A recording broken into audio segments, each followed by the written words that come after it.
sa kama. Pero dahil July na rin po ngayon, no? July 6. Ay, July 6 po. Sorry, hinanda ko po kahapon. Pero July 6 po today, simula na po ng, yun no, nagsisimula na po ang ating mga maulan na araw. Pero kasama din po dito ay nagsistart na rin po tayo. Well, ito po ang ating simula ng pag-celebrate ng Missions Month ngayong July. Kaya natutuwa po ako at nandito po tayo para po itaas, i-appreciate, i-celebrate ang ating mga missionaries. And syempre, kasama din po dito ang pagtataas sa kanila sa ating Panginoon at pananalangin para sa kanila. Sabi nga po sa Matthew 5:40. Sabi ko, pray then like this, Our Father in heaven, hallowed be your name. Your kingdom come, your will be done on earth as it is in heaven. So kasama po sa ating pag-appreciate at pag-celebrate sa ating missionaries, ay ipapag-pray po natin ang agenda po ng Panginoon na ma-fulfill talaga ang kanyang kingdom sa buong mundo. And kayo po ay ganun din po natin simulan ang ating pagsamba sa Kanya ngayong umaga. So kung maaari niyo po akong samahan sa panalangin, let's close our eyes and let's really lift up ourselves and our brothers and sisters to God. Father, salamat po sa umagang ito. Salamat po sa pagdala niyo sa bawat individual na nandito ngayon.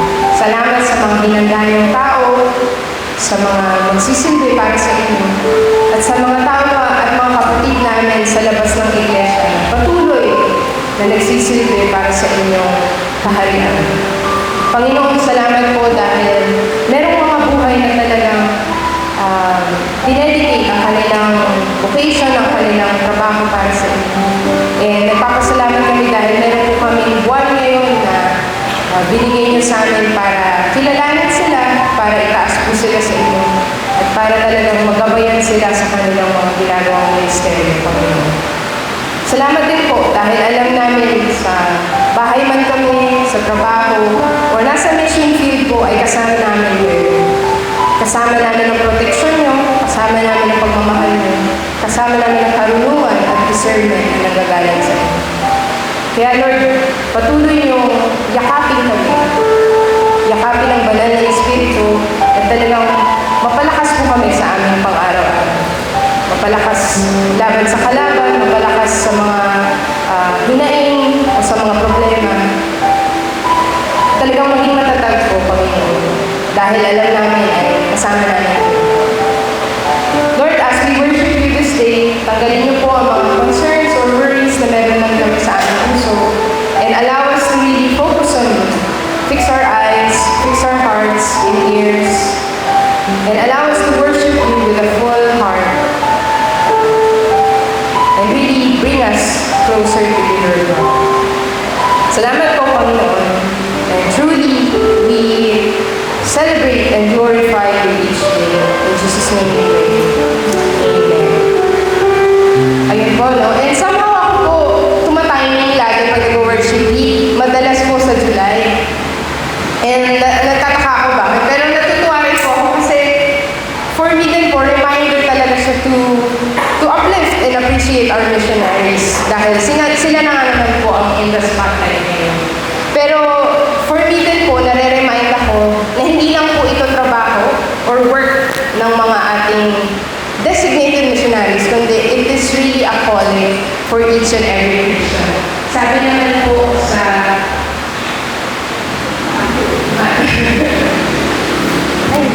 okay. Well, sabi po sa Bible that we are all called to really fulfill the Great Commission that is set by God. And we are all called to fulfill and lift up the banner that He has set for us. So sama-sama po natin i-proclaim ito. Tumayo po tayo and let's worship to our God. Thank you.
magkakaroon tayo ng opportunity na marinig kung ano po talaga ang ginagawa ng Panginoon sa iba't ibang ministeryo. Kaya tinatawag ko na po si Kuya Shelemaya Castro, our very own, para maghatid po ng kanyang report.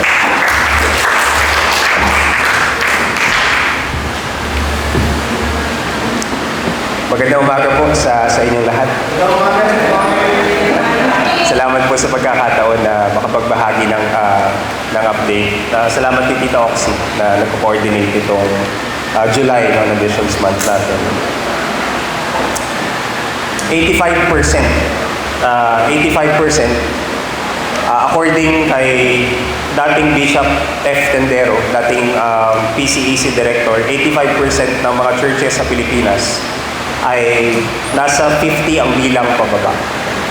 Walang masama sa 50, pero ang malungkot, nananatili silang sa ganitong bilang ng ilang dekada na.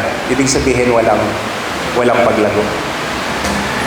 Sabi po ni Carl Wilson, isang disciple-making practitioner at coach, true multiplication occurs only when disciples are trained in evangelism and disciple building.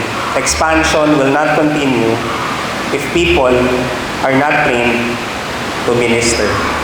Ito po yung pangangailangan na ibinigay ng Panginoon sa ministry ng Waymakers kung saan po ako kabilang. Ang mag-train ng mga iba't ibang leaders, pastors ng iglesia. Nito po May 30 to 31, no, nagdiriwang kami sa Oriental Mindoro dahil yung coaching center na nasimulan last August 2023 formally ay natapos na nila yung training modules mula sa 10, no? Mula sa 10 na simbahan na kabilang dito, no, ang bahagi ng realidad ay yung attrition. Kaya ang nakatapos ay nasa 5 simbahan. At bahagi ng 5 simbahan na to ay nasa 10 to 15 na pastors at leaders ang natapos yung Disciple Making Coaching Center. Ako po personally nagpapasalamat dahil nagsimula late last year at nagpatuloy itong taon na to. Ang mga sinanay ay siya nang nagsasanay. So kung ano yung natutunan nila dun sa coaching center ay tinuturo na nila ngayon sa kanilang mga simbahan. Ilan sa mga simbahan dito, yung sa Pinamalayan Bible Church, no, ang coach po natin dyan, si Ate Bebot Salazar, yung nakasalamin sa harap. No, siya yung head ng Christian Education Department. At siya yung nag-lead ng training kasama ng kanyang mga ibang mga leaders. Ang isa po pong simbahan, yung Christ Community Bible Church, nasa Pinamalayan din, sa Oriental Mindoro. Sa pangunguna ni Kuya Nick Chang, no? Si Kuya Nick ay isang businessman at tumatayo din na isa sa pastor ng iglesia. Kasama ang iglesia ni tatay at ni nanay sa Calapan City Bible Christian Fellowship. Kasama nila na nag-train ang disciple-making small group members na kanilang hinahawakan. So, 6 sila sa grupo at pinagtulungan nila na i-train yung iglesia patungkol sa pag-embrace ng Great Commission. Isa po yung Melgar sa Bible Church sa Nauhan, no? Sa pangunguna ni Mutya. Si Mutya po wala silang pastor, pero si Mutya ang tumatayong chairman at si Mutya ay isang full-time na tawag dito, elementary public school teacher, no, sa Nauhan. So siya po ang nagtitrain ngayon sa Melgar. At panghuli po, doon sa 5 simbahan, ang Pambisan Bible Christian Fellowship sa pangunguna ni Pastor Jun, na isang batang pastor. So nagpapatuloy po year-long itong mga trainings na to. Kung ano yung natutunan nila ay tinuturo nila ngayon sa kanilang mga iglesia. At yun po ang aming patuloy na panalangin. No? Katulad ng sinabi ni Paul sa Ephesians 4:11 to 12. Magdagdag pa ang Panginoon ng mga manggagawa na masasanay para sila naman ang maghanda sa mga disciples na maglingkod at patuloy na lumago at maging matatag ang mga iba't ibang iglesia. Ipanalangin niyo po dahil hindi lang sa Mindoro nangyayari ito sa iba't ibang panig ng Pilipinas. This coming Tuesday hanggang next Sunday, nasa Naga po ako sa Camarines Sur dahil may dalawang magkasunod na training na gagawin sa dalawang iglesia doon sa Naga, Camarines Sur. Babiyahe ako ng Tuesday evening para makarating ng Wednesday. Magsisimula ang training ng Thursday at hanggang Sunday. Sa Luzon, sa Visayas, nangyayari po to at kahit po sa Mindanao. Tatlo lang po panalangin yung gusto kong ibahagi, no? Tatlong main concern. Patuloy niyo pong ipanalangin. Una, yung multiplication ng mga centers na ito, yung mga relationships na nabuo ay gamitin ng Diyos na kumalat pa sa iba't ibang parte ng Pilipinas. Halimbawa, yung natapos sa Mindoro, pinapanalangin namin na makabuo ng isa pa sa Oriental, pero makaabot din to sa Marinduque at sa Romblon na mga kalapit na probinsya. Pangalawa po, strategic kingdom partnership. Mag-lead si God pa o mag-open pa si God ng mga opportunities sa pamagitan ng mga pwedeng individual, tao, or organization na pwede namin makapartner para makapagsimula ng disciple-making movement sa kanilang lugar, probinsya, at kahit sa kanilang rehiyon. At panghuli, sapat na provision. Para po sa taong 2024 to 2026, ang target namin na masimulan sa ministry ay 20 na disciple-making centers. Sa kasalukuyan, sa 12 disciple-making coaching centers, meron ng waymakers. So meron pang 8 na kailangan. At para matugunan yung pangangailangan na to, yung 20, kailangan namin ng 1.4 million. Last year, nakapag-raise po kami ng 700,000. Pero pinapanalangin namin pa yung kalahati pa na kailangan pang ma-raise na pangangailangan. Pero salamat po. Alam kong regular kayong na-update, regular yung pinapanalangin. Ako, hindi lang ako, pati yung ministry ng Waymakers. Pero patuloy niyo pong ipanalangin itong mga bago. Thank you po. Salamat po sa inyo.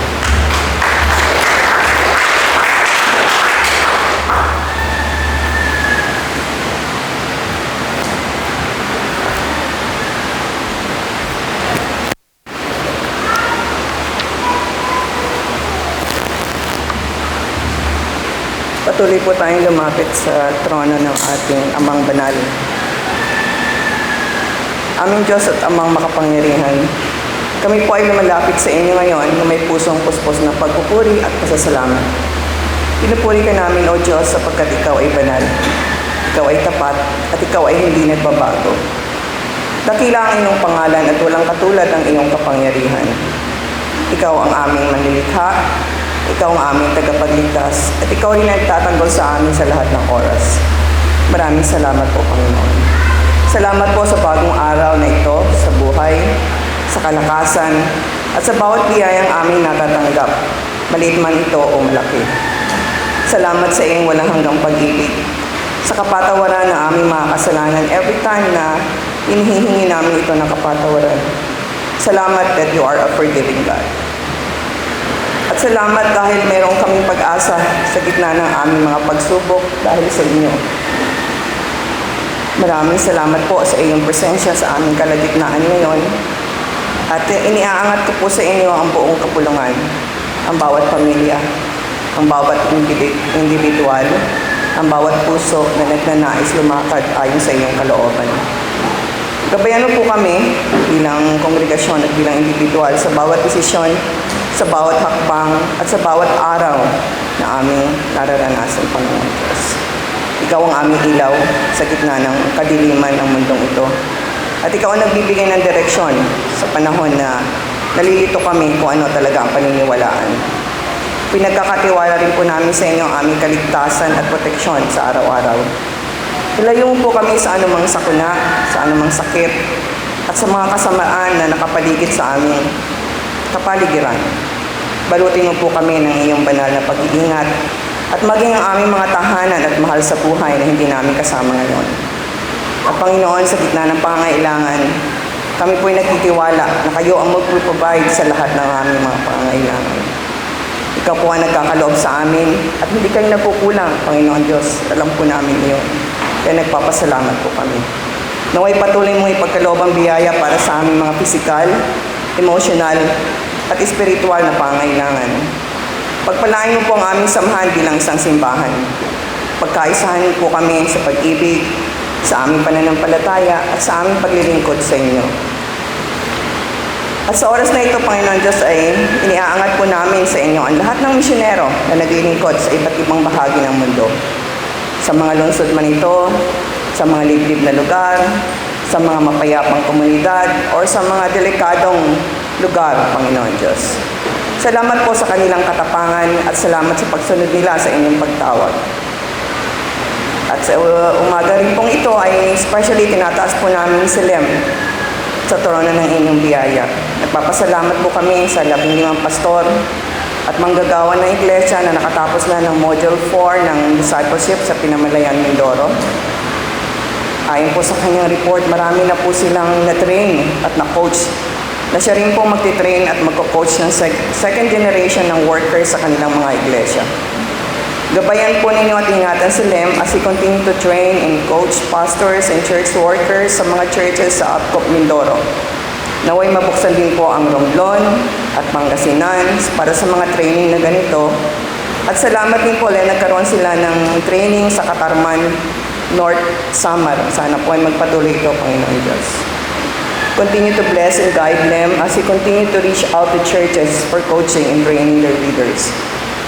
I-provide na po yung partnership na inaasam nila para mas lalo pa pong lumago ang discipleship program at makatulong sa iba't ibang iglesia. At i-provide mo po lahat ng pangangailangan ni Lem, hindi lang po ni Lem, kundi lahat ng mga pangangailangan ng kasamahan nila, Panginoon Diyos. Ingatan din po ninyo ang relasyon nila ni Riel. Continue to bind them with your love and keep them safe always. Maraming salamat po. Salamat din po, Panginoon Diyos, dahil kayo ang patuloy na tumutulong sa council ng aming iglesia upang magabayan kami bilang kongregasyon at bilang individual. Ingatan mo po patuloy ang kanilang mga puso at isipan, pati na rin ang kanilang mga kalusugan. Tinataas din po namin ang mga may sakit. Kayo po ang patuloy na humawak sa kanila, magpalakas at magpagaling sa kanilang mga karamdaman. Tinataas din namin, Panginoon Diyos, ang mga Bible study at mga DJs na nangyayari sa iba't ibang lugar ng aming iglesia.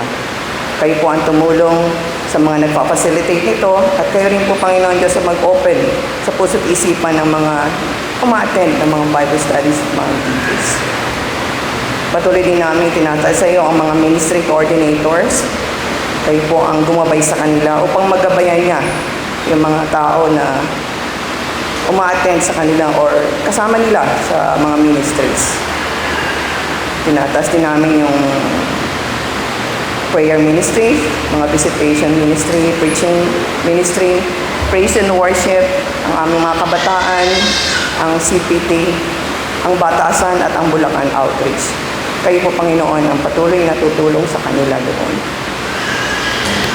Lord, patuloy din po namin itinataas sa inyo ang aming bansa. Marami pong mga pangyayari na nangyayari sa kapaligiran. Dalangin, Panginoon, namin na kayo po ang tutulong sa mga leaders ng aming bansa. Ibigay mo po sa kanilang mga puso yung pagkatakot sa inyo upang mas magsilbi sila sa mga tao, kundi hindi ang kanilang mga sarili ang kanilang isipin, kundi ang mga tao. Gabayin mo po ang mga newly elected officials upang magampanan nila ng maayos ang kanilang mga dapat gawin para sa mga kababayan namin. Ang dalangin po namin ay ang kapayapaan at ang order sa aming bansa. Lord, spare mo rin po kami sa mga calamities na po pwedeng kumikil sa buhay, sumira sa mga pananim, sumira sa mga ari-arian ng aming mga tao, Panginoon. Kayo po nawaan talagang mag-ingat sa bawat tao, sa bawat mamamayan, sa oras na mayroong kalamidad. At nawa po ang mga kalamidad na nararanasan namin ay mag-draw din papalapit sa inyo, Panginoon Diyos, sa mga tao. Sa inyo sila manangan instead na sa ibang bagay. Kayo po ang talagang humawak sa aming bansa. At kahit na po sa mundong aming ginagalawan, Panginoon Diyos, napakarami pong problema, maraming mga digmaan na sa iba't ibang lugar. Pero, Panginoon, naniniwala ako na you are in control of everything. Kaya, ititigil mo ang mga digmaang ito sa oras na gusto mo itong ipatigil, Panginoon Diyos. Kaya naninilood kami sa inyo na patigilin mo na ito sa lalong madaling panahon para mawala na po yung pagkatakot sa aming mga puso, sa aming mga isipan. Bigyan mo po at gabayan ng mga leaders ng iba't ibang bansa ng isipin na talagang gawin ito para sa kapayapaan at para sa ikabubuti ng buong mundo, Panginoon Diyos. Maraming salamat, Panginoon, dahil kay isang Diyos na hindi nagbabago noon, ngayon, at magpakailanman. Lahat ng panalangin namin ay pinakikinggan nito, at lahat ng hinihiling namin na ito, Panginoon Diyos, ay alam namin na sasagutin ninyo sa oras na gusto ninyo. Maraming salamat po, Panginoon Diyos. Ito po ang aming samad dalangin sa tanging pangalan ng aming Panginoong Yesus at tagapagligtas. Amen.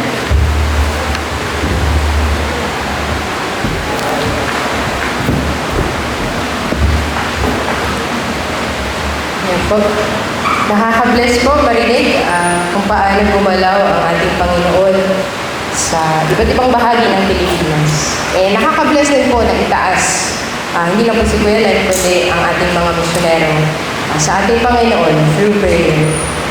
And prayer po is truly significant in allowing our workers to fulfill God's plan and God's direction and God's agenda.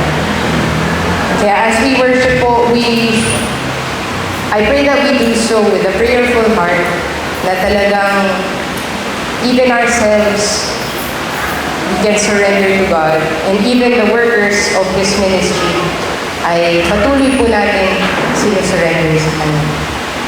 Kaya tumayo po tayo at tumawid po.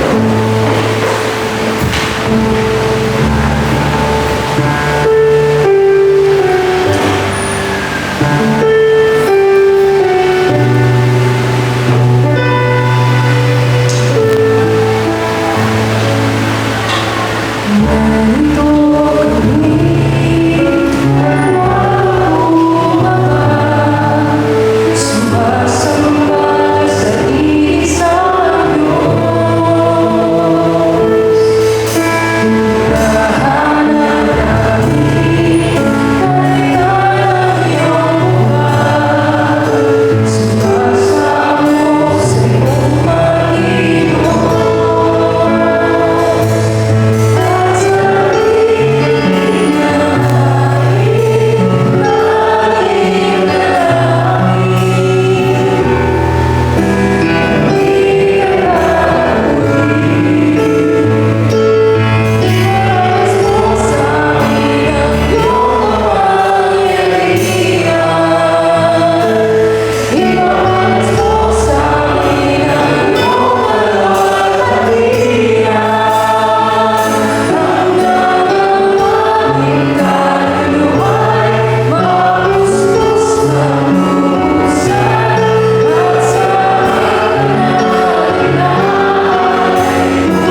that He will really stir this generation in the world, that they may be convicted to see who God is and sino po talaga ang hari ng mundo.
muna and know you.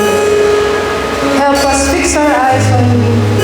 Heal our hearts that they may be pure and see the world with a compassionate heart. Father, open up our eyes to see who we can reach out to, who the people are in our lives that still need to know you and to come to you. Lord, show us how to love these people, not for any other reason but to glorify you and to bring them to you. Show us how to love them just as you have loved us, just as you have shown us your mercy and your grace, and how you have reached out to us. Give us the same hands, the same words, the same heart, that we may truly spread the good news of your salvation to everyone. Thank you, Jesus. Thank you, Lord. And prepare us as we listen to your word,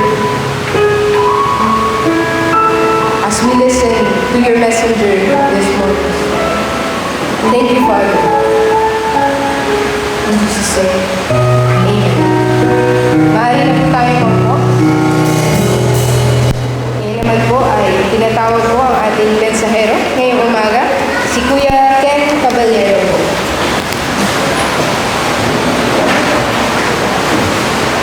Kuya, maliit po. Hindi, dito lang ito. May iPad. Oh, may iPad naman. Thank you.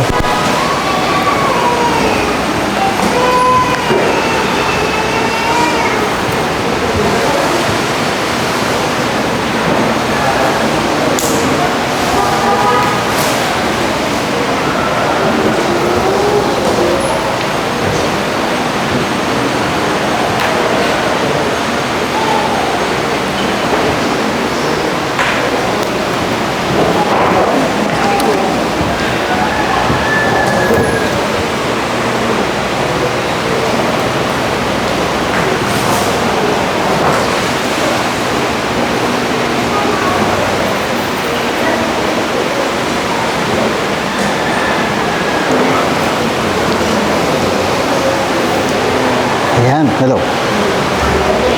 Ayan. Hello, hello. Ayan, good morning po sa ating lahat. Good morning po. Alam ko mahirap pumunta sa church pag umuulan, no? Pero mabuti ang Lord dahil umaraw na po. Amen po ba? Ayan. So, ngayon po, hayaan niyo po na anyayahan ko po muna kayo na tingnan po yung mga katabi ninyo kung meron po kayo. At sabihin niyo po sa katabi niyo, Happy Lord's Day. At sabihin niyo rin po, walang tulugan. Ayan. Sana nga po, no? Pero dahil naalala ko po na yung binanggit kagabi ni Tito Ando about sa mahabang message, nako, hindi ko alam tuloy kung maalala ko unconsciously na maging mahaba yung mensahe. Hello po, Pastor Sam. So, hayaan niyo po na bigyan ko na po kayo ng konting background po sa mga nangyayari po sa mundo. Okay, nais ko po nakamustahin muna kayo, pero hindi ko po alam kung mabuti kayo or hindi mabuti. Pero kung hindi po mabuti, ay alalahanin po natin yung katotohanan na ang Panginoon po ay patuloy na nakaupo sa trono niya at patuloy po siyang kumikilos sa ating mga buhay. Amen po ba? Ngayon po, pag tinignan niyo po, nanonood po ba kayo ng balita o nagbabasa ng dyaryo, hindi ko po alam. Pero encouragement ko po yan, no? Para may awareness po tayo sa nangyayari po. Hindi lamang sa Pilipinas, kundi pati po sa mundo, no? So, patuloy po ang digmaan sa Ukraine sa Russia. 3 taon na po. Imagine niyo po, no? 3 taon na po. Tapos, recently po, no? Buti may konting ceasefire ngayon. Pero, nagbabakbakan po yung Israel saka yung Iran. At marami pong uncertainty sa mundo. At makikita niyo po na tumaas po yung presyo ng langis, no? At dahil po doon ay tumataas din po ang mga bilihin. Tama po ba? Pero good thing po, next week bababa daw po. Pero yung tinaas na 5 piso, bababa ng 50 cents siguro. Okay, sa Tuesday. Pero bakit ko po ba ito binabanggit, no? Kapag sa perception po ng mga economist or ng mga political scientists, medyo negative po yung nakikita nilang outlook, no? Dahil medyo na-shake po ang world order dahil po sa mga nagaganap po sa mundo ngayon, no? So kahit tayo kakabahan ka din, na ang taas naman ang bilihin. Tapos may mga natural disaster pa, no? Parang sa Pilipinas, pumuputok na naman yung mga bulkan. May bagyo. Meron din pong mga lindol, no, sa ibang lugar. So parang nakakatakot po. Pero bilang mga mananampalataya po ni Kristo, tayo po ay dapat mga people of hope. Okay, we should be a people of hope, no? Kaso minsan, parang tayo pa yung source ng hopelessness sa mga tao. Sad to say po, no? Pero we should be a people of hope. Bakit po, no? Dahil una sa lahat po, nasa atin na ang Panginoong Jesucristo. Amen po ba? Tingnan nyo nga yung katabi nyo kung hopeful ba sila or parang ayaw nilang pumunta ngayon. Or inaantok pa sila. Kaya naman po, no, dahil po doon, we should bring this hope to more people. Tama-tama po, no, start po ng Missions Month ngayon. At salamat po sa update ni Kuya Lem. No? Ang ganda po, no, ng mga nagaganap po sa ministry ni Kuya Lem. And I'm sure po sa buong Missions Month at sa buong iba pa po mga mission na nagaganap po sa buong Pilipinas at sa mundo ay kumikilos po ang Panginoon. Kaya naman po, sandali po. Mukhang ayaw mag-ano nung aking Wait lang po. Sorry po sa technical difficulties.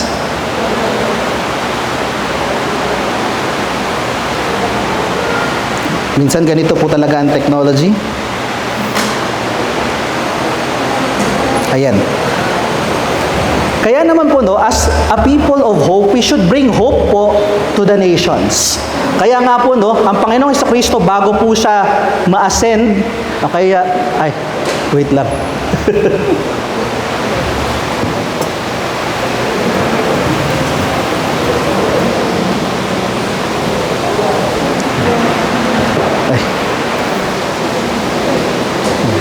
Play.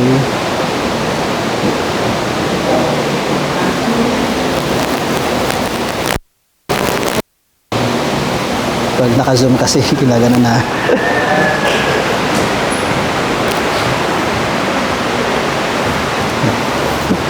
Take two po.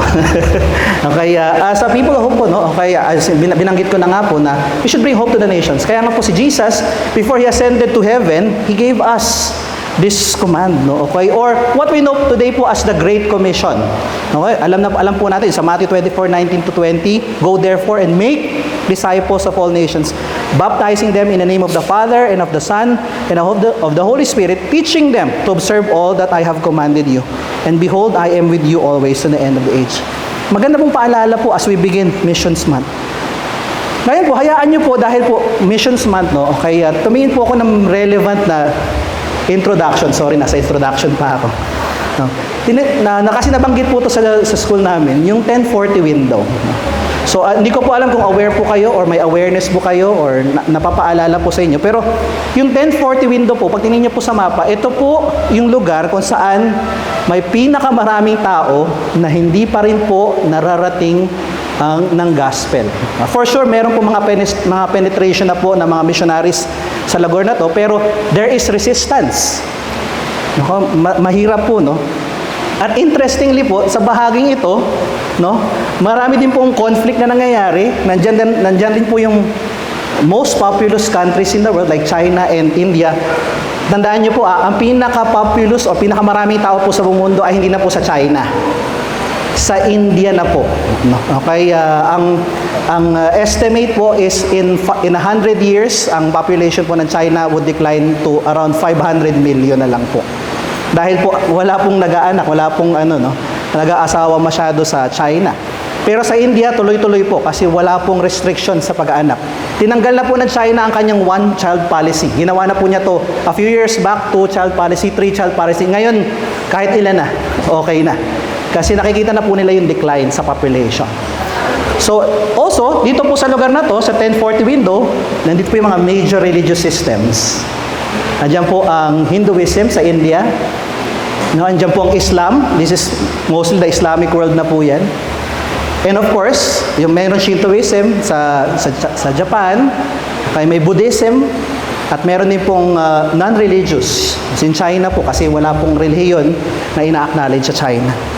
So dahil po doon, no, mahigpit po ang pangangailangan po for God's workers. No? At yan po ngayong umaga ang ating pagbubulay-bulayan, pag-aaralan. Tatlong punto lang po, o tatlong katotohanan lang po ang ating titingnan.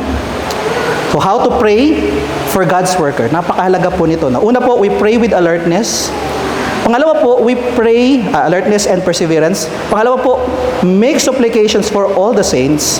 Pangatlo po, pray for boldness to proclaim the gospel. At iisa-isahin po natin yun. Pero inaayaan ko po ang lahat na tumayo muna at basahin po natin ang teksto. Ang gagawin po natin ay may lang naman po ito, huwag po kayong mag-alala. Ako po yung unang magbabasa, sa 19 kayo po yung magbabasa, sa 20 sabay-sabay po nating babasahin. Okay po ba? So mauna po ako 18, tapos kayo po sa 19, tapos sa 20, sabay-sabay po tayo. Ephesians chapter 6 verses 18 to 20.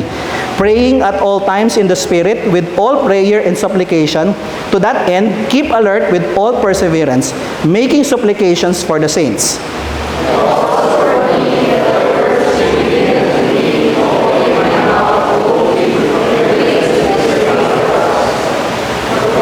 For which I am ambassador in chains, that I may declare it boldly as I ought to speak. Thanks be to God for the reading of His Word. Maaari na po tayong makaupo. At panandalian po muna tayong manalangin. Panginoon, salamat. Salamat po sa araw na ito. Salamat po sa magandang panahon. Kahit kanina po ay umuulan. Salamat, Panginoon, sa pagdalala sa amin dito. At salamat, Panginoon, sa kalayaan na meron po kami para po hindi lamang magsamba sa inyo, kundi mag-aral po ng inyong salita. Panginoon, gabayan po ang bawat isa sa amin. Buksan ang puso't isipan ng bawat isang makikinig, Panginoon, para isa pamuhay namin ang aming mapapakinggan. Panginoon, ako po ay gamitin nyo bilang inyong instrumento. Kung meron po kong bagay na sasabihin na hindi po naaayon sa inyong salita, iiwasin nyo po, Panginoon. At kayo po, Panginoon, ang malugod sa lahat ng aming pag-aaralan ngayong umagang ito. Panginoon, samahan mo po kami. Puspusin ng banal na Espiritu, Panginoon. Ito madalangin namin sa matamis na pangalan ni Jesus. Amen at amen. At syempre po, dahil po dyan, nasa Ephesians po tayo, context. Napakahalaga po na, no? Baka mapagalitan ako ni Pastor Sam. Okay, nandito pa naman ang aking mentor, si Pastor Sam. Context po, no? Ephesians po is written by the apostles. Si Apostle Pablo po ang sumulat ito. Pero unlike other epistles or letters po na sinulat po ni Apostle Pablo, wala pong particular issue na dinidil po ang si Apostol Pablo dito sa Ephesians. Kundi ito po ay nagbibigay ng general instruction. Ano po yung mga bagay na or tema, kung makikita, kung masasabi natin mga tema o makikita po natin mga konsepto po sa Book of Ephesians. Una po, truths of the cosmic redemptive work of God in Christ. So pag yung unang bahagi from chapters 1 to 3, no, parang makikita mo parang doctrinal, theological. Okay? Ang makikita po natin. And then magpapatuloy po 'yon, makikita natin din po yung tema ng unity of the church among diverse people. That we are, people of God, hindi lang po tayo mga Hudyo, kundi, sama-sama tayo po, no? Hindi naman po tayo Hudyo, no? Pero hindi naman po para sa mga Hudyo ang Ebanghelyo, kundi para po sa lahat. Kaya naman po magsasama-sama ang lahat sa iglesia ng Panginoong Hesus. Amen po ba? Kaya nga po tayo nandito eh. Dahil po, no?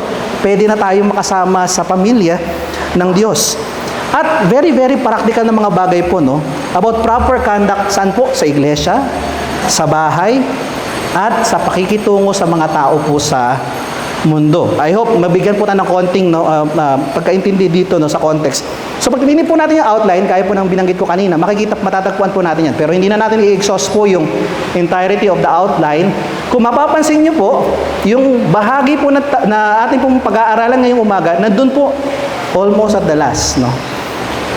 At dito po sa outline na to, it's titled The Whole Armor of God, no? So, mapapansin nyo po, no, from theology to practical application and then encouragement hanggang sa conclusion na po. Yan. So, maganda pong maintindihan natin na nasa dulo na po ito, no? At tandaan po natin, no, yung whole armor of God. Familiar po ba kayo sa armor of God? No? I think ito po yung popular na portion ng Ephesians bukod po sa iba pa pong mga bahagi nito. Pero tandaan po natin na sa konteksto din po ng bakit hinihingal na ako? Anyway, practice pala to sa pasukan. Okay, kasi tagal kong hindi nagsasalita ng matagal eh. So, pag tinignan po natin Ephesians, makikita rin po natin yung tema po, napakahalaga pong tema ng reconciliation. Una po, reconciliation with God because of the great work of Jesus. Pangalawa po, no, okay, reconciliation, because we are reconciled with God, we ought to maintain unity in the church. And dahil po tayo po ay nailigtas na ng Panginoon, we ought to share this to others so that they could be reconciled with God. Okay, yung armor of God po na binanggit ko kanina ay mahalaga pong bahagi ng pamumuhay Kristiyano. Bawat isa po sa atin ay tinawag na suotin ito. Okay, napakahalaga po na ito dahil binabanggit po nito yung katotohanan patungkol sa spiritual warfare. Kung hindi po kayo naniniwala sa spiritual world, ay nalinlang na po kayo. Malaki po ang ginagampanan po ng spiritual realm sa ating pamumuhay bilang mga anak ng Diyos. Okay, kung ngayon po nakikita natin yung physical realm, kasi ganito po sa philosophy, no, yung reality po kasi there is the physical reality, no? And there, of course, is the spiritual, the non-physical reality po, no? So, yun po, no? Kaya, pareho pong, okay, iniugnay po ni Apostol Pablo yun. Kaya naman po, no, okay, we ought to put the armor of God, at I hope po, alam nyo na po ito, no? Hindi ko na po ito, dadaanin lang po natin. We have the belt of truth. Ito po yung belt ko, medyo masikip na kasi medyo bumigat talaga ako, no?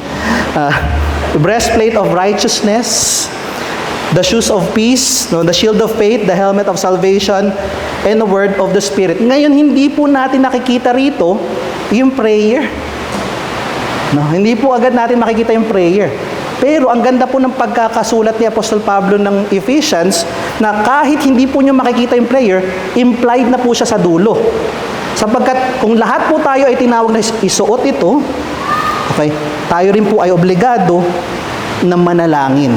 Sabi po sa konteksto ng ating talata ngayon sa verse 17, and take the helmet of salvation and the sword of the Spirit, which is the Word of God. So the sword of the Spirit is the Word of God. And then he continues, praying at all times, when what? In the Spirit. Okay, with all prayer and supplication. So ang salita po ng Diyos as an offensive weapon, natatangi pong offensive weapon po against the enemy, ay nakapaloob po sa salita niya, pero ito po ay also combine po ng panalangin. Kaya po pag nananalangin po ba tayo, ginagamit po ba natin ang salita ng Diyos sa panalangin? So yun po ang challenge. So ngayon po, no, kaya ang ating pong titingnan at pagbubulay-bulayan ay yung sagot po sa katanungan, how do we pray for God's worker? Kasi yun po yung nais, no? O kaya natin puntuhin ngayong umaga, galing po sa salita ng Panginoon, no?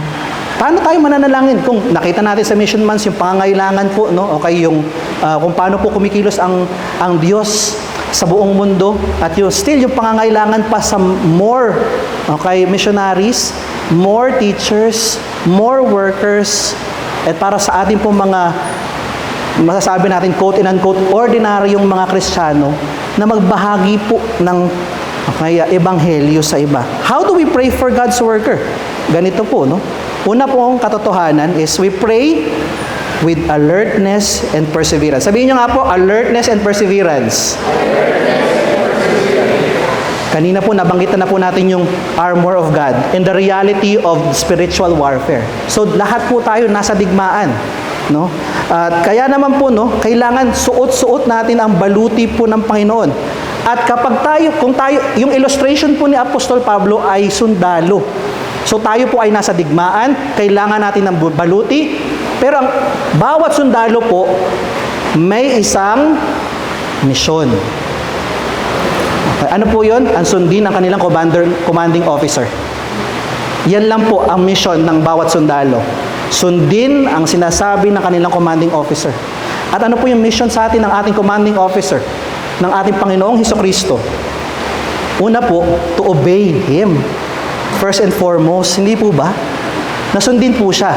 At kasama po doon ay yung pagbabahagi po ng ebanghelyo sa ibang tao. Amen po ba?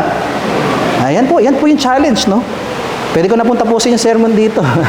Pero tingnan pa po natin, no, ang nais ng Panginoon na sabihin sa atin sa pamamagitan ng kanyang salita. Naiintindihan po ni Apostol Pablo na ang digmaang ito ay hindi physical na digmaan, kundi spiritual. Kaya naman po, binanggit niya po to, may consistency po si Apostol Pablo sa mga tema na kanyang tinuturo.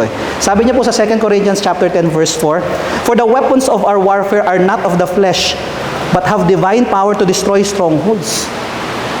No? Hindi po laman ng kalaban, kundi po spiritual. Kaya naman po, napakahalaga po ng panalangin. Hindi ko po alam sa inyo, pero minsan po parang nakakatamad mag-pray. Parang, kailangan ko na, busy ako eh. Marami akong gagawin eh. Pero tingnan niyo po yung challenge ng Apostol Pablo. We should be alert and persevere. Okay? Kung aayusin ko po ito na mas madaling sentence po, no? Parang, stay alert always. Always stay alert. Ganyan lang naman po yung nais ng phrase na yan eh. Yung perseverance and alertness, no? Bilang mga kawal po ng Panginoong Jesus, we should always be alert. Hindi po ba? Dapat po lagi tayong alerto. Okay? At magpapatuloy po, no? Pansinin niyo po, no? Ito po ay hindi lamang para sa mga taong nasa front line. Kasi po kanina nakita na po natin, no, na parang, 'di ba, yung mga missionaries natin, sila yung nasa front line eh. Sila yung pumupunta sa ibang lugar para magbahagi. Ang mga pastor, sila ang, 'di ba, nagdo-door to door. Ang mga elders and deacons din natin, mga teachers at iba pa pong church workers, no? Sila po yung frontliners natin. At hindi lamang po sila yung dapat manalangin para po sa kanilang misyon. Tayo rin po bilang kabahagi po ng Iglesia ng Panginoon, dapat ipanalangin sila. Ayun, tanungin niyo po yung sarili ninyo, no? Okay, bakit nga ba namin kailangan ipag-pray ito? Kasi nakikita po natin yan every Sunday po, di ba? Nasa prayer points po natin yan. Whether congregational prayer or group prayer, sa prayer meeting, we pray for our missionaries. Bakit po? No? One thing po na naintindihan ko po sa pagtuturo, no, in terms of pedagogy, sa panahon po ngayon, hindi na po kagaya noon na pag sinabi ng teacher, yun na yun, yun na yun. Ngayon po kailangan pong sabihin bakit. No? Kailangan pang intindihin ng bata na, bakit ko ba ito kailangan matutunan? Okay, yan po yung mga frustration ng math teachers po. No? Okay, bakit po namin kailangan ng algebra? No? Ako din, tanong ko din yun eh. Pero buti naman naipasa ko na po. No? At nakagraduate na po ako. Pero, di ba, bakit nga pa kailangan pag-aralan? Bakit nga po ba natin kailangan ipanalangin ang mga manggagawa po ng Panginoon dahil po sa katotohanan ito? Dahil po sa spiritual warfare, tuloy-tuloy po ang attempt ng kaaway, natalunin tayo at itward ang ating mission or pigilan ang ating mission. Hindi po natatapos po yan. Sabi ko po sa inyo, no, sa paghahanda ko po ng mensaheng ito, ilang beses na akong na-tempt ng kaaway in my mind, nagalit na ako, sumama na yung pakiramdam ko. Lahat po, no? Okay? Kasi totoo po yung realidad na yun. No? Kaya we are against enemies from the spiritual realm. Kaya po kailangan po, napakahalaga po na pinapanalangin po natin ang ating mga manggagawa. No? So I hope po, no, this is something that we ought to do always, no? Kahit po, no, in our own time, no? Hindi lang sa church setting, pero pinapanalangin po natin yung mga manggagawa po ng Panginoon. Sabi po sa verse 18, no, ng Ephesians chapter 6, no, praying at all times in the Spirit. Maganda po yun, no, kasi may consistency din po to. Alam niyo po yung pray without ceasing?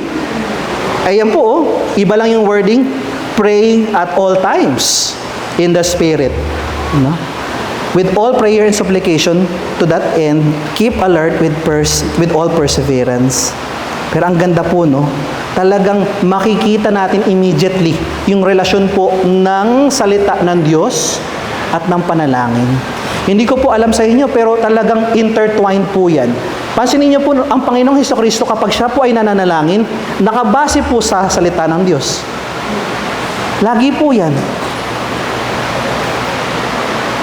Kaya naman, ito po ay challenge sa atin. No? When we pray, nagpe-pray lang ba tayo na because kailangan lang natin ng something sa Panginoon. No? May mga hiling lang tayo.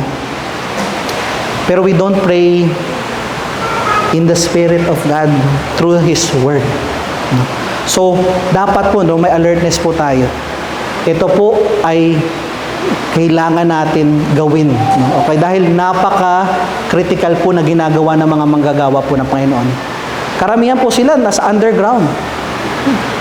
Sa China po, marami na pong Kristiyano pero underground po yung mga simbahan doon. At lagi mo nasa threat, no? Yung co-teacher ko po, no? Okay, kasama po siya ng Victory on a 10-day parang mission trip in China. Matagal na to, parang siguro mga 20 years ago na siguro. Pumunta sila doon, ang guys nila, attend sila ng parang fair, parang business fair, pero they met up with the Chinese Christians. Tapos biglang one day in their fellowship, dumating yung mga pulis, inaresto sila lahat. Foreigner sila. Lahat sila, mga Pilipino, nakakulong. Tapos, tinatanong-tanong, no? Okay, bakit kayo nandito? Anong ginagawa niyo dito? No, okay, nag-share ba kayo ng religion dito or ano? Tapos, lahat po sila, no? Okay, dineport. Tapos nakalagay sa passport nila, cannot enter China anymore. Nakaban na sila sa China. At yun po ay for simpleng bagay pa lang po yun, no? Nag-attend lang sila ng fellowship to meet up with believers. Paano po yung mga talagang missionary sa Middle East? Okay, sa mga lugar po na hindi pa po naaabot ng ebanghelyo. Yung risk po sa kanilang buhay at kanilang pamilya nandun po. Kaya po dapat maging sensitive po tayo na ipanalangin sila lagi. Lagi po nakalagay po yan at all times. Hindi lamang pag church service, hindi lamang pag prayer meeting, pero everyday ipanalangin po natin yung mga workers ng Panginoon.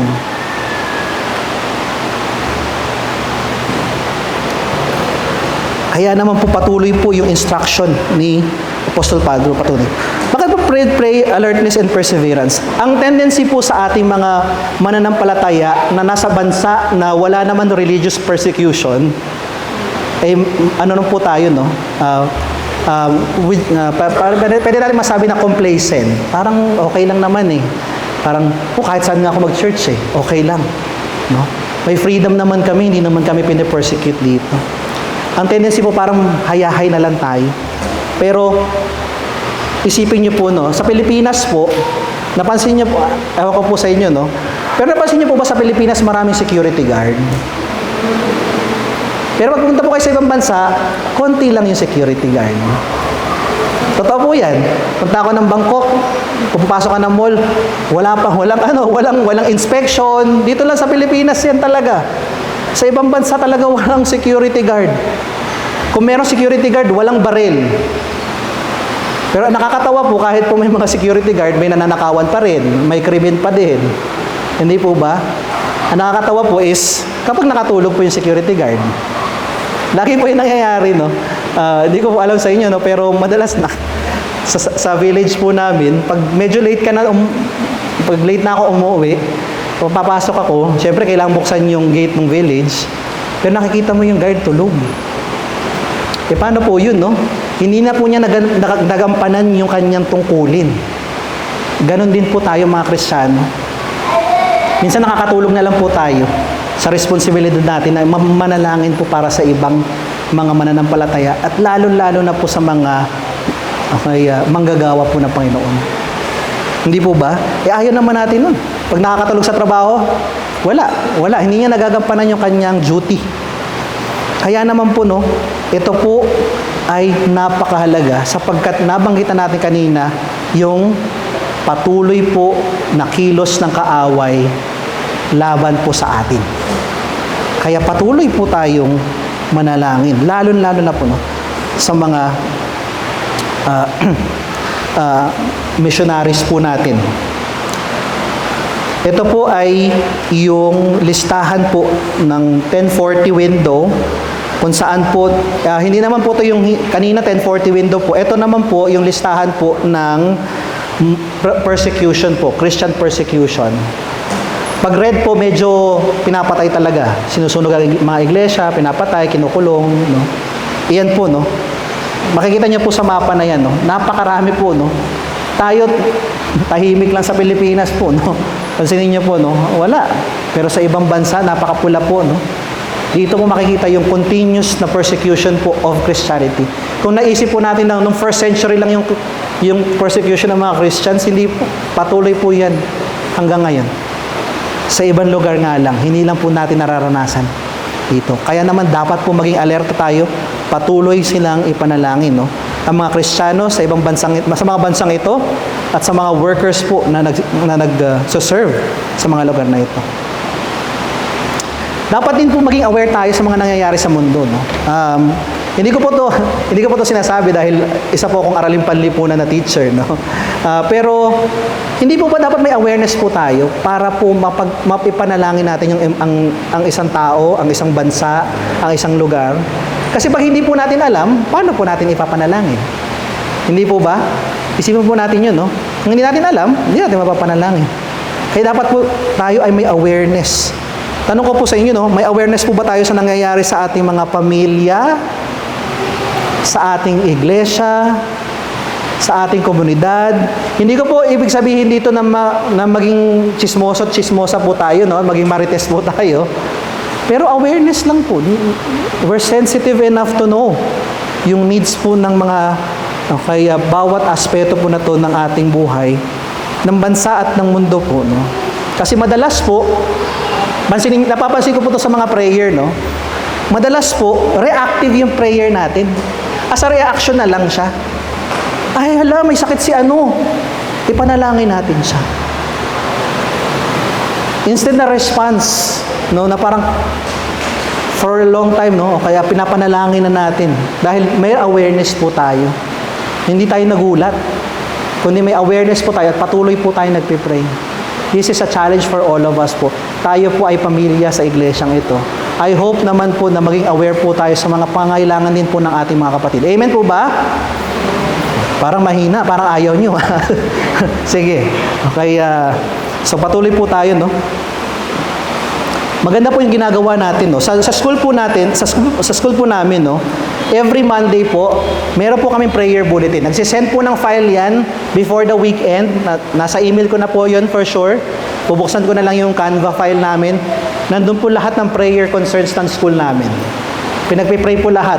From families po ng mga teachers, pag may sakit po, pati parents namin na may sakit, pinagpipray. Kapag may pinagdadaanan po ang marriage ng mga magulang sa school namin, pinagpipray din po namin. Pag Thanksgiving, mga activities, lahat po pinagpipray po namin. Mahaba po yung Canva file. Mga 3 to 4 pages po. Kasi ina-acknowledge po namin yung importance ng prayer po. At tayo, ginagawa din naman po natin yun sa church eh. May prayer meeting tayo. May prayer concerns tayo. Mahaba din listahan po natin eh. Napansin niyo po, no? Ngayon, ang challenge po ay, do we participate in prayer? Tayo po ba ay nakiki-participate? Ako po, malaki pong pagkakulang ko dyan kasi in comparison po to many of you, siguro mas prayerful pa po kayo sa akin. Pero patuloy po na challenge yun sa akin. Kaya, na makibahagi po sa panalangin. So, we need to be sensitive po, aware, alert, so that we could pray for others, especially for our missionaries. Hindi ko po ma-exhaust, no? Patuloy, alam ko medyo paulit-ulit na yung sinasabi ko, pero hindi ko po talaga maaring hindi banggitin yun paulit-ulit sapagkat patuloy po ang pangangailangan para sa panalangin. Ngayon, konti reflection po, kamusta po ang inyong buhay panalangin? Ayan po, reflective lang po. Kamusta po ang inyong buhay panalangin? Pangalawa po, tayo po ba ay laging handa para mga Boy Scout to na manalangin? May awareness po ba tayo, sensitivity to what to pray for others? O, pangatlo po, gaano po ba kadalas tayo manalangin para sa iba? Or ang prayers po natin ay laging pansarili lang natin? Tandaan po natin, we should pray with alertness and perseverance. Dumako po tayo sa pangalawang katotohanan, how to pray for God's workers. Pangalawa po ay make supplications for all the saints. Sabihin nyo nga po, make supplications. Okay, ayan po, no? Make supplications, no? Sa akin pong economics class, sabi po ng professor ko, war. Ang gera po ay always economic, na ipapanalo ang digmaan o naitatalo ang digmaan kung nang dahil po sa economics. At pag kung ano po ba yung economics, it's just resources. How to manage resources. Resource management lang po ang economics, to be honest. Gaya po no, ng digmaan, dahil na tayo ng physical na digmaan, ganun din po sa ating spiritual war. No? At kailangan po ng ating mga missionaries, ng mga pastors, no, okay, ng physical needs, no? Meron silang mga pangangailangan physical, 'di ba? Kailangan po matugunan 'yon para magawa ang mission. Ay minsan po nakakatuwa ko pumanood ng mga videos about yung mga rasyon po ng mga sundalo sa bawat bansa. Paano nila natatanggap yung kanilang mga pagkain, no? Okay, paano 'yon, no? Okay, yung mga dilata nila kung anong laman. Very interesting po. Pero nagpapakita lang po ng kahalagahan po ng physical needs po ng bawat tao. Hindi po natin magagawa ang isang bagay kung hindi po tayo fit. Kung may sakit po tayo, kung mahina po tayo, hindi po. Kaya naman po, no, we pray for the supplication. Ang pangangailangan po ng ating mga missionary. Kaya po, sabi po sa verse natin, making supplications for all the saints. No, kaya, kailangan po, no. Maganda po tingnan natin. Ano nga ba? Kanina ko pa sinasabi yung supplication. Ano po bang ibig sabihin ng supplication? Nung tinignan ko po, grabe pala. Kasi parang ako, ginagamit ko lang yung context clues eh. Sabi ko, supplication, supply. Okay na yun. Yun na yung pagkakaintindi ko sa supplication. Tinignan ko po yung meaning na supplication. Sabi po dito ng Merriam-Webster Dictionary, to ask humbly or earnestly, or to make a humble entreaty. In Filipino po, nakikiusap, parang nagmamakaawa ka, nabigyan. Ganyan po yung nais na panalangin para sa mga mananampalataya. Lalo-lalo na po sa mga workers na Panginoon. Dapat ganyan po yung panalangin natin para sa kanilang mga needs. Nagpapakita po ito ng dependency. Sa totoo lang po, no, ako po, ang perception ko po, kapag tayo ay nananalangin, pinapakita lang natin na tayo'y dependent sa Panginoon. Amen po ba? Kasi pag hindi na natin siya kailangan, hindi na tayo magpipray. Pero yun po yung katotohanan, no? At ang maganda pong illustration po doon sa supplication is yung anak sa magulang. Di ba pag bata po, no? Okay, wala siyang kakayanan na kumita ng pera, no? Magtrabaho. Well, may child labor, pero illegal naman po yun, no? Hindi naman natin papagawa yun. Pero hindi po ba ang bata walang kakayanan? Dependent siya sa magulang. Ganito rin po dapat tayo sa Diyos. We are dependent on God. Dahil lahat naman po ng meron tayo, galing po sa Kanya. Amen po ba? Parang ayaw nyo talaga, no? Okay, sige po, patuloy po tayo. Dito po ay nagpapakita ng dependency when we ask God for our needs. Pero pag tinignan niyo po yung konteksto po ng talata, hindi naman physical needs ang kailangan eh. More so yung spiritual needs. Kasi yung pinag-uusapan po yung armor of God in spiritual warfare. Meron din po tayong spiritual needs na kailangan. At maganda yung emphasis po dito, no? Binigyan ko po ng emphasis. We pray for all the needs of all saints. Because lahat po tayo, hindi lamang yung mga missionaries, hindi lang yung mga pastor, hindi lang mga manggagawa ng Panginoon sa iglesia, ang sumasabak sa digmaang ito, lahat po tayo nasa digmaan. Kaya kailangan po natin ng panalangin. Sabi po ng Ephesians 6, verse 12, no? Medyo verses lang po to above our passage. For we do not wrestle against flesh and blood, but against rulers, against the authorities, against the cosmic powers over this present darkness, against the spiritual forces of evil in the heavenly places. Yan po yung kinakaharap natin, no? Minsan binabaliwala lang natin kasi mas nakikita at nararamdaman po natin yung physical needs natin eh. But more so in the spiritual realm. Ito po yung kinakaharap natin, no? Kasamaan. Okay. Kaya nga po, no, gaya po, ang Panginoong Hesukristo po, no, nakita, alam niya rin po to, syempre. Kaya nga po, naalala niyo po nung bago po siya arestuhin, no, sa Garden of Gethsemane, pinalalangin niya rin ang kanyang mga disipulo. Kaya sinabi niya po sa verse 41 ng Matthew 26, no, watch and pray that you may not enter into temptation. The spirit indeed is willing, but the flesh is weak. Kasi niyo po, no? Hindi naman niya sinabi na, magbasa kayo ng Bible para hindi kayo ano. Kasi alam niya na magkaugnay na yung prayer at ang salita ng Panginoon. Watch and pray that you may not enter into temptation. Lagi po natin tatandaan, no? Kapag lagi po tayong nahuhulog sa kasalanan o madalas po natin nararamdaman na tayo po ay natitempt ng kaaway, malamang sa malamang nagkukulang po tayo sa panalangin.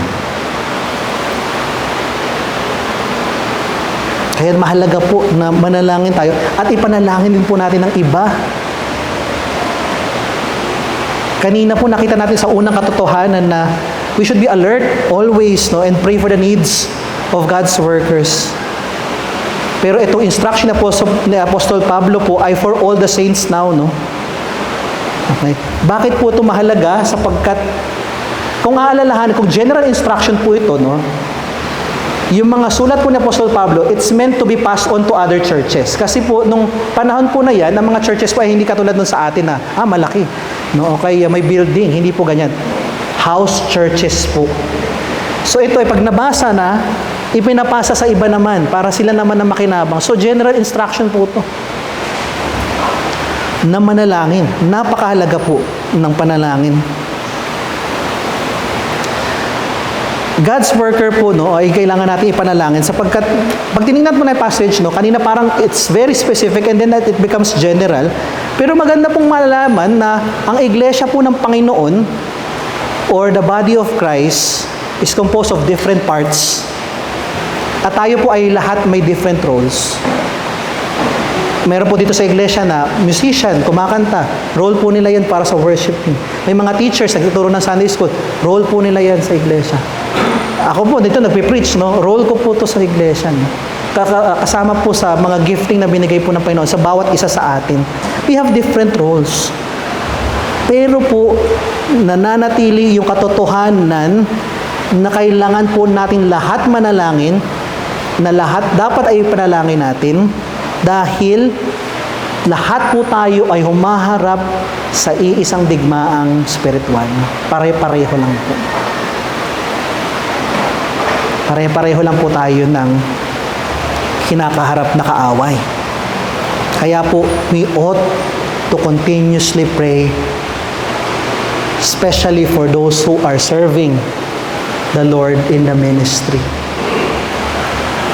Tanong ko po paano po ba tayo manalangin?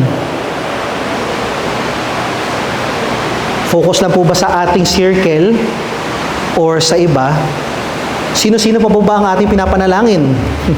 Particular lang po ba tayo or sinasama pa po ba natin yung lahat? Dapat pinagpipari din pala natin yung mga Christian sa ibang bansa. Okay, bakit po natin kailangan ipanalangin ang lahat ng mga mananampalataya? No? Kaya po nilagay dyan para maalala po natin that we ought to pray for the needs of every follower of Christ. Dumako na po tayo sa pangatlo at huling katotohanan po na ating tinitingnan ngayong umaga po, no? Okay, na kasagutan po sa katanungang how to pray for God's workers. Pray for boldness to proclaim the gospel. Sabihin nyo nga po, boldness. Ayan. So, ayan. Very bold na kayo dyan, sa pagsasabi nyo yan, Okay. Tanong ko po sa inyo, pag nakatanggap po kayo ng mabuting balita, ano pong una nyong ginagawa? Kinikim-kim nyo ba yung balita? Di ba parang tatatago mo ba? Ayoko to. Pag siguro nanalo ka sa loto, itatago mo. No? Kasi may mambabalato. Okay, pero hindi po ko encourage tumaya sa loto. No? Okay? Pag po kayo tumaya sa loto. Pero hindi po ba, pag may mabuting balita tayo, magandang balita tayo natanggap, sinishare natin sa iba. Pero ang totoo po niyan, hindi naman lahat gustong makinig doon sa balitang yan. Pero, kailangan pa rin natin ito ipamalita dahil ito'y mabuting balita sa atin. Pero ang totoo po niyan, lahat po tayo, kung tayo po ay mananampalataya ni Kristo, ay nakareceive ng mabuting balita. Ngayon, ang tanong ko po ay, Sinishare po ba natin sa iba? Or tayo po ay kinakabahan, natatakot na mag-share?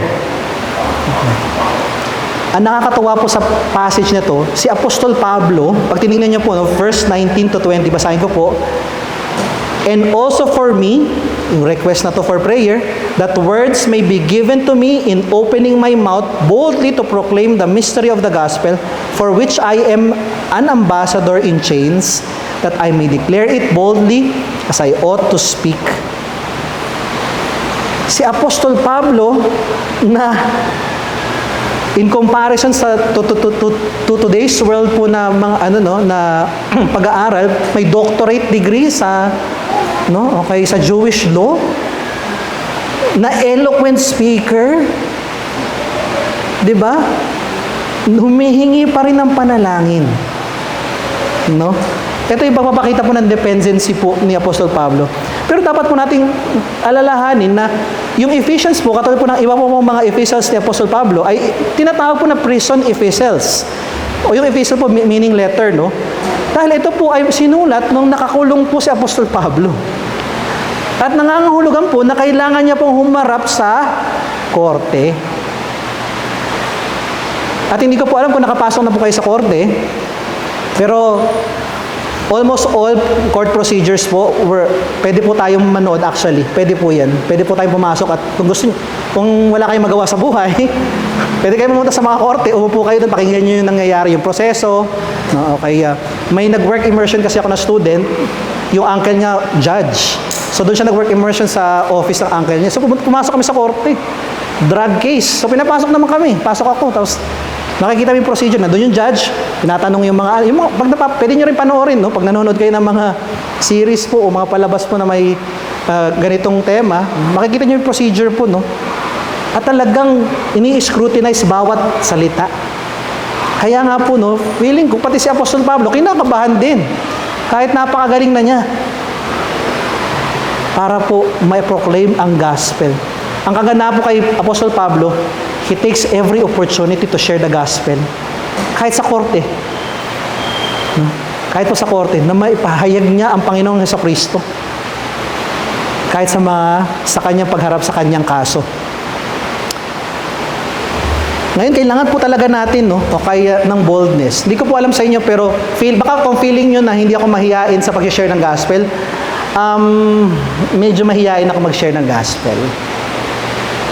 Sa mga kaibigan ko, hirap na hirap po. Alam niyo po, yung barkada ko nung high school, may Iglesia ni Cristo, may Jehovah's Witness, may Katoliko, halo-halo kami.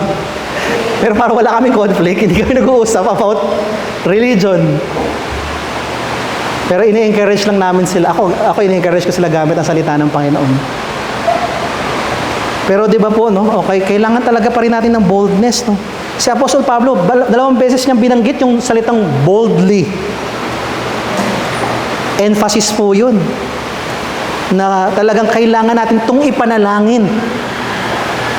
No? Na maging bold tayo sa pag-share ng gospel. Kasi sa totoo lang po, mahirap naman talaga mag-share ng gospel. Na-try nyo na po ba yan? Yung biglang mag-a-approach na lang kayo ng tao, tapos mag-share kayo? Pag nagko-commute po, nung nagko-commute pa po ako, may mga pumapasok po sa bus, di ba? Saka sa jeep. Tapos nag-share. Nagbubukas ng Bible, tapos talaga nag-share. Mga 80% of the time po ay umaaya yung tao kapag nagbigay na po ng envelope. Kasi ganun po madalas eh. Mag-share po, tapos bigla magbibigay ng envelope. So baka nga 90% or almost 95% siguro ng mga tao nakinig, nato-turn off na agad eh. Pero minsan may napakinggan ako, no, galing ako ng PNU, commute sa bus, hindi siya namimigay ng envelope, nag-share lang talaga siya. Yan, I think, no, o kaya, yan masasabi natin very bold in sharing the gospel. Pag nabigay kasi ng envelope, minsan naisip natin, may motibo, ibang motibo. No, kaya, pero di ba, kayo po, no, personally, madali bang mag-share ng gospel sa katrabaho nyo, sa kapamilya, no? Di ba? Mahirap. Kaya kailangan po natin ipanalangin na magkaroon tayo ng boldness. Alala ko po, sa mga konting beses nag-share po ko ng aking pananampalataya sa college, gabi na po yun, parang may ginagawa kami nun. Tapos parang nagpapahinga lang kami, nag-relax kami, nakaupo kami sa parang bench malapit dun sa tambayan namin sa loob ng university. And then parang randomly, sabi ko, sige, mag-share nga ako ng gospel. Sabi ko dun sa kaibigan ko, sabi ko, naku, kailangan mo maligtas. Tapos parang sabi ko, parang, sige, wow, parang natural lang yung ano ko yung approach ko parang okay yata to Bigla sabi sa akin, usap ko, maligtas saan? Tapos sabi ko, parang wait, di ko na pag-isipan na paano papaliwanag yun Tapos ngayon, so ngayon nag-isip ako, Tapos na-share ko naman na lahat tayo makasalanan, kaya kailangan natin ng tagapagligtas dahil nagkasala tayo, mapupunta tayo sa impyerno, mapaparusahan tayo. Para to just make it simple, Hindi ko po alam kung nakatanggap po sa Panginoon yung taong yun, Pero I just thank God for the opportunity at the courage to do it. Sabi ko, nagbukas ng opportunity ang Panginoon, nakinig ako sa Kanya at shinare ko. Kasi tandaan po natin, sa pagbabahagi po ng Ebanghelyo, hindi naman po talaga tayo ang nagtatrabaho para magbago, matransform ang tao. Ang Diyos pa rin po. Tayo po ay Kanyang co-worker lamang sa pagbabahagi. Interestingly po, a few weeks ago, nakita ko po yung same person na to, kinasal na po tong kaibigan ko to, babae po siya, kinasal siya sa isang Swiss national, nasa Switzerland na po sila nakatira ngayon, tuturo po siya doon as a teacher. Nakita ko na nag-post siya, na umattend siya ng isang Christian family camp. So hindi ko pa rin alam kung tumanggap siya sa gospel, pero sabi ko, thank God, at least yung mga seeds na yon na implant, matagal na panahon na, give it 20, siguro mga 18 to almost 20 years ago, ngayon may opportunity na.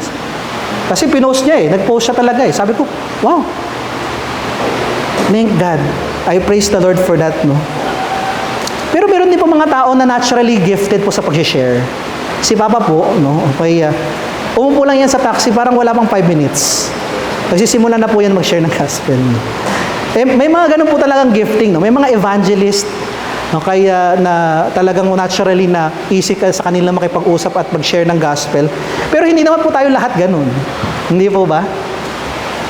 Pero, ito po yung katotohanan, ang Great Commission po ay hindi lamang para sa mga evangelist, hindi lamang para sa mga missionaries, para po sa lahat. Para sa atin po lahat yun. Dapat po tayo ay magbahagi at nagsisimula po yun sa pananalangin for boldness. That we pray for boldness para sa atin, para sa iba, para po maihayag ang mabuting balita sa iba. Ngayon, ano po ba ang pumipigil sa atin para mag-share ng gospel? Hindi ko po alam sa inyo. Kasi personal nyo po yung struggle. Pero kung tayo po ay nag-aalinlangan sa pag-share ng gospel, magsimula po tayo lagi sa panalangin. Pray for opportunities. Pray for courage. Tingnan po niya Apostol Pablo po sa Colossians chapter 4 verse 3 to 4.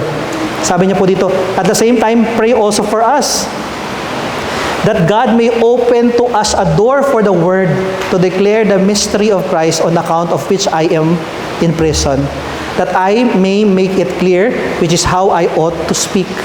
Opportunities. Pray for opportunities. People need the Lord, Alam niyo na po yung kantang yan, di ba? Ayan naman. Ay, di ba? Pag pag Christmas, medyo naririnig natin lagi yan kasi may mga kantatan yan, Pero tandaan po natin, our mission is very urgent. Hindi po natin alam kung kailan babalik muli ang Panginoong Jesucristo. Hindi po ba?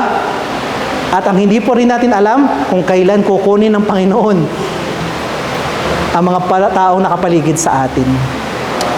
Just to share with you po, may Bible study group po ako. Nung nag-resign po ako sa previous work ko, sa Grace Christian, nag-open po ako ng Bible study doon for my students. Parang every Friday, punta lang kayo. Okay, I'll encourage you with the word. Parang mag-share ako devotion and all, and so that I can still interact with my students. Tapos meron po nung student na naging estudyante ko nung grade 7 siya, tapos nung grade 9 siya. Tapos umalis na ako, so parang hindi ko na sila naabutan mag grade 12. Pero umatin siya. Tapos sabi ko, kamusta ka naman? Kasi alam ko from nung grade 7 siya na medyo depressed yung bata. Ano? Kaya parang laging umiiyak yan sa klase and all that. Tapos she's happy. Sabi ko, masaya ka na ngayon. Oh, mabuti naman yan. Sabi niya. Tapos umaatin siya ng Bible study. Tapos sabi ko, uy, mabuti to. Tapos you know what? Biglaan po biglang nakobatos po yung bata. Grade 10 student pa lang po siya nun.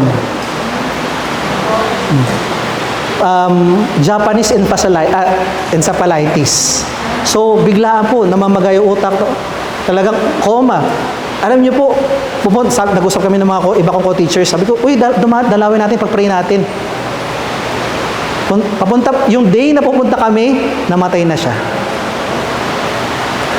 Ganon lang po kabilis. Hindi po talaga natin alam kung kailan. Kaya nga po napaka-urgent po ng mission natin na mag-share ng gospel. Kaya let's pray and pray. Pray for boldness to share the word of God. Pray for the workers to have boldness to share the gospel. Kasi our mission is very urgent. Tumako po tayo sa reflection. Kailan po yung huling beses na nanalangin tayo para magkaroon tayo ng boldness, para mag-share ng gospel? Pinagpipray ba natin ito sa sarili natin? Pinagpipray po pa natin ito sa mga manggagawa ng Panginoon? Sa mga missionaries? Pag nakikinig po ako ng, kunyari kay Ate Bel Beranya, no, sa Morocco, sabi ko, Muslim country yun, no? Paano kaya mag-open yung mga opportunities? No? Kay Ate Eva Abad sa Vietnam, communist yung country. Paano mag-open yung mga opportunities? Kaya nakakatuwa din mapakinggan, no? Yung kanilang mga reports kung paano po kumikilos pa. Pero let's pray for boldness and for more people to be bold enough to go on missions. Tandaan po natin, we should pray for boldness to share the gospel. Bilang pagtatapos po, as all teachers or good teachers do, no? Summary. Ano ba may sasagot natin? How to pray for God's workers. Pray with alertness and perseverance. Make supplications for all the saints. Pray for boldness to proclaim the gospel. Pero sa ating pong pag-aaral ngayong umaga, I hope po napansin nyo na it's really meant to shift, no? From how to pray for God's workers to how to pray as God's workers. Hindi po ba? Kasi parang pag-pray for God, sila lang ipipray natin. Pero hindi po galing ko dinesign yung delivery ng mensaheng ito. Nais ko po na hindi sila lang dyan, ipapanalangin natin sila. Kundi tayo po ay kabahagi as God's worker. Kaya po we ought to pray with alertness and perseverance. We make supplication for all saints and pray for boldness to proclaim the gospel. Hayaan ko pong iwan kayo ng mga salita ni Kristo from John chapter 17 verses 15 to 8. And this is from Jesus' high priestly prayer. Sabi po dito, I do not ask that you take them out of the world, but that you keep them from the evil one. They are not of the world, just as I am not of the world. Sanctify them in the truth. Your word is truth. As you sent me into the world, so I have sent them into the world. Manalangin po tayo. Panginoon Diyos Ama, salamat sa dakilang gawa ng aming Panginoong Jesucristo na nagbigay sa amin ng access sa trono po ng inyong biyaya. Salamat sa pribilehiyo na manalangin. Pero Panginoon, salamat sa paalala na kailangan po namin manalangin with intention, with alertness, with perseverance. We need to pray for supplication and for boldness. Hindi lamang po para sa aming mga manggagawa, na nagsisilbi sa ibang lugar, ngunit pati sa bawat isa sa amin dito, sapagkat kami po ay inyong manggagawa. Panginoon, huwag niyo pong hayaan na ang salitang ito ay ngayon lamang sa araw na ito, kundi Panginoon, itanim ito sa aming mga puso at isipan at ipamuhay po namin araw-araw. Salamat po Panginoon sa mga katotohanan ito. Ito po ang panalangin namin sa dakilang pangalan ni Jesus. Amen at amen. Magandang umaga po sa atin.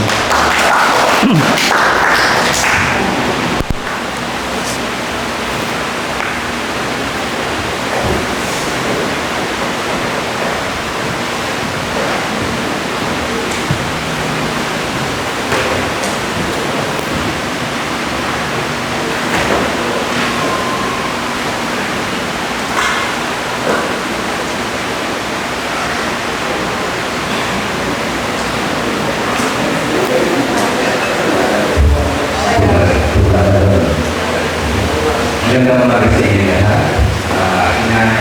Inanayaan po nila ngayon sabay-sabay po tayo sa pamilya. May mga bagay na po na nais ng ating Panginoon na dapat inaalala natin kung ginagawa po natin ang pamilya.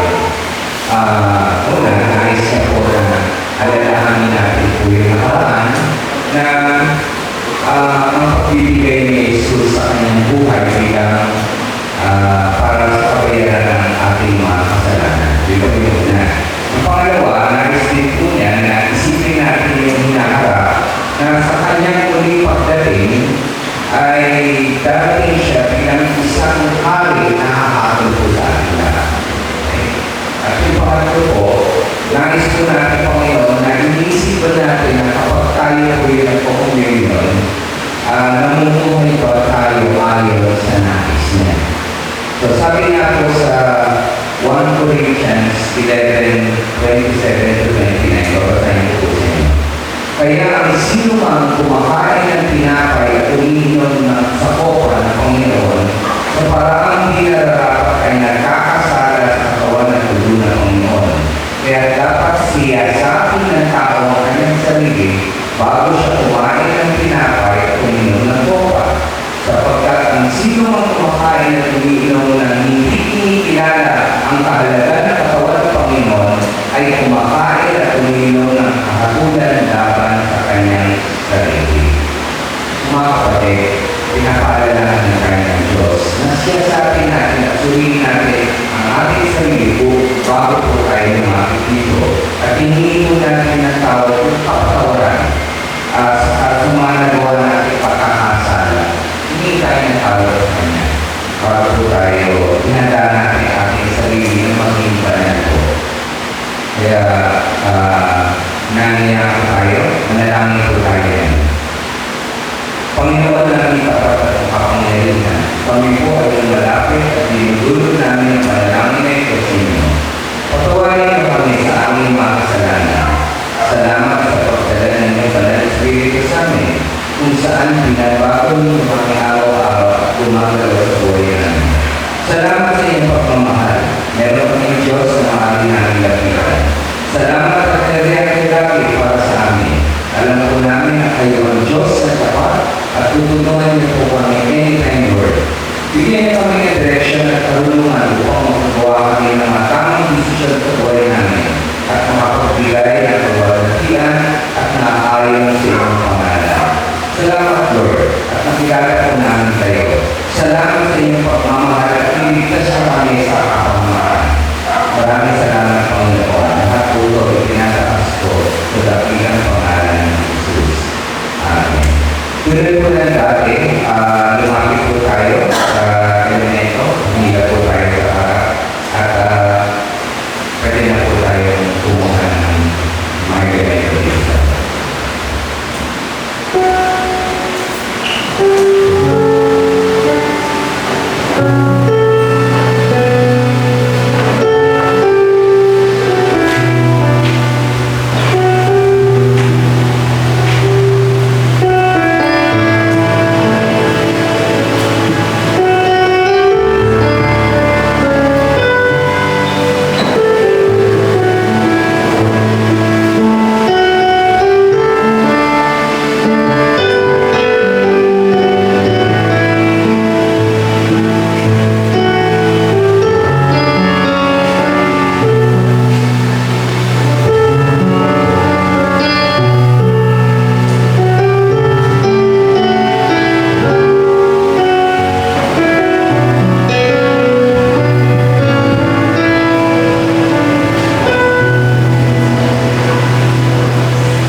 sila'y kumakain, lumangkot si Jesus ng tinapay at matapos magpasalamat sa Diyos, ay pinaghati-hati niya iyon.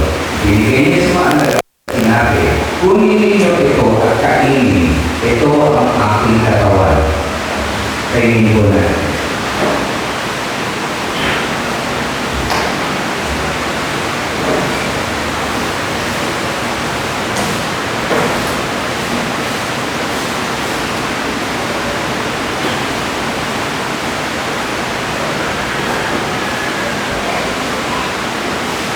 Matapos magpapunan, lumangkot po ang Panginoon Jesus ng kopa at sinabi, ang kopang ito ang bagong tipan ng Diyos na pinagtibay ng aking dugo. Iinumin ninyo ito, gawin ninyo ito bilang pag-aalala sa akin. Ito ang aking dugong ibinubuhos para sa kapatawaran at kasalanan ng marami. Alalahanin po natin na ito ang simbolo ng bagong tipan na meron tayo sa pamamagitan ni Kristo. Inumin po natin. Manalangin po tayo.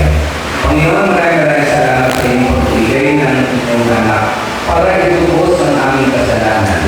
Maraming salamat, Panginoon, sa inyong pagbibigay ng buhay para sa amin. Salamat, Panginoon, at ikaw ay nabuhay ng muli. Kaya kami rin ay maaaring mabuhay ulit na kasama ka. Salamat sa iyong biyaya sa amin at sa lahat ng pagmamahal ninyo. Lahat po, Lord, tinataas namin sa mga pangalan ni Jesus. Salamat po in Jesus' name. Amen.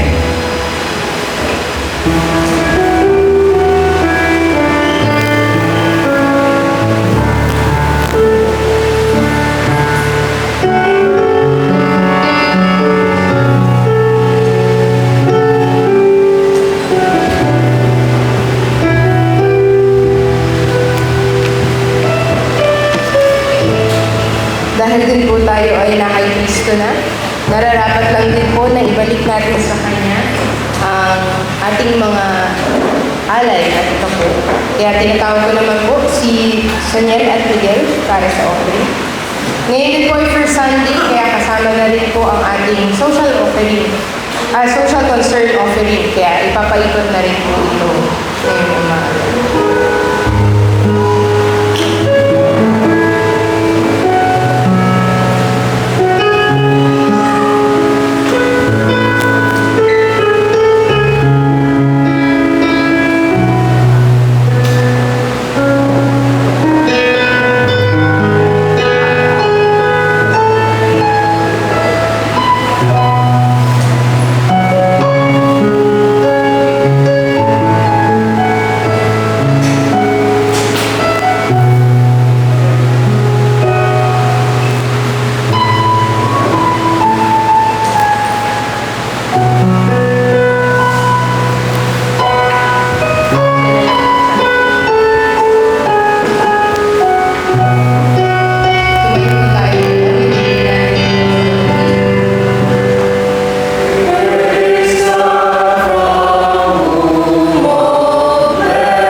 Ngayon naman po ay tinatawag si Ate Joa para sa announcements. Magandang umaga po sa ating lahat. Mailan po tayong anunsyo para sa linggong ito. Pagkatapos po ng ating worship service ay meron po tayong lunch fellowship. So sana po ay hindi muna tayo aalis at sana ay tayong makapagsama-sama at salo-salong over lunch pagkatapos po ng ating parang. Patuloy din po natin ginagawa ang ating prayer meeting na ngayon po ay every third Wednesday of the month na at 7 o'clock p.m. via Zoom. At every fourth Saturday naman po of the month, ito ay ginaganap in person from 7 o'clock to 10 o'clock a.m. dito sa Doña Carmen bilang ating meron po tayo ginaganap sa Next week po, patuloy pa rin ang ating pag-celebrate ng Mission Month, kung saan po ang ating teacher missionary ay si Ate Eva Abad. At si Papa po ang worship leader. At ang ating teacher naman po ay si Kuya Andre Darian sa 1-1-35-51, pagbabahagi ng ating pananampalataya. Meron po celebrate ng kanilang anniversary this week. Anniversary po ni Tito Andon sa kanilang Tito Oxy Sinunan. So dahil po na July 8. So happy anniversary po. Ilang taon na po? 36 years. Praise God for 36 years po.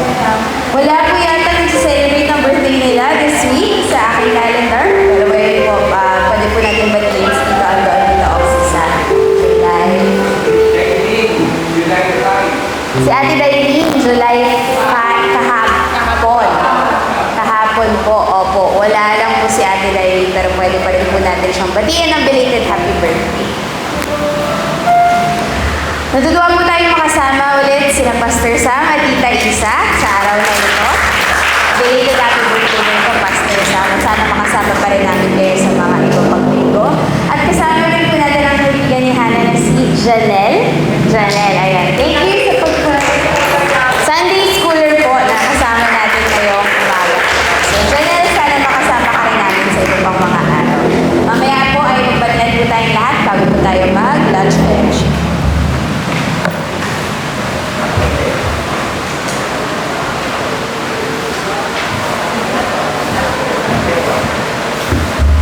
Ako ulit, may tatlong elder. May mga elder po rito. Ako, sinabi dyan na ako na lang, Papa. All in. Sige po. Agapin po natin ang basbas ng Panginoon. Tumuyo po tayong lahat para sa ating religion. Babasahin ko po sa Ephesians 3:17-21. Naway manatili si Kristo sa inyong mga puso sa pamamagitan ng inyong pananalig sa Kanya. Nawa ang inyong gawain ay magugat sa pag-ibig upang lubusang maunawaan ninyo kasama ang mga hinirang ng Diyos kung gaano kalawak, gaano kahaba, gaano kataas at gaano kalalim ang kanyang pag-ibig. At naway malaman ninyo ang buong pag-ibig ni Kristo na hindi kayang abutin ng pag-iisip upang kayo'y mapuspos ng kapuspusan ng Diyos. Sa Kanya na makagawa ng higit pa kaysa maaari natin hilingin at isipin sa pamamagitan ng Kanyang kapangyarihang nag-ahari sa pamamagitan ng Iglesia at ni Kristo Jesus magpakailanman. Amen. Maraming salamat po.